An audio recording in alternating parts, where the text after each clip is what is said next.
After this, he went down to Capernaum, he and his mother and his brothers and his disciples, and they stayed there a few days.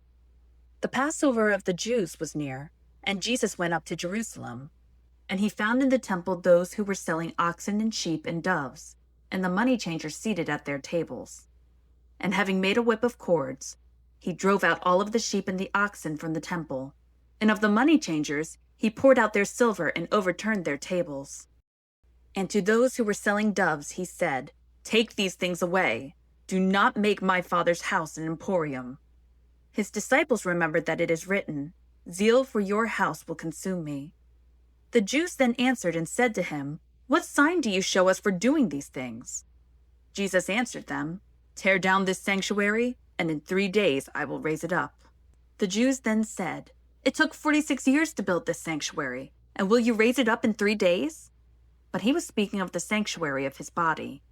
So when he was raised from the dead, his disciples remembered that he said this, and they believed the scripture and the word which Jesus had spoken.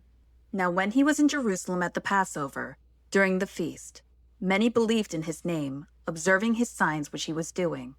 But Jesus, on his part, was not entrusting himself to them, for he knew all, and because he did not need anyone to testify concerning man, for he himself knew what was in man. John chapter 2, verses 12 through 25. Let's take some time to reflect on the passage we just read. What is the writer saying? How can I apply this to my life? What can I learn about God from this passage? Iron sharpens iron, so please leave your thoughts in the comments section. Thank you for listening.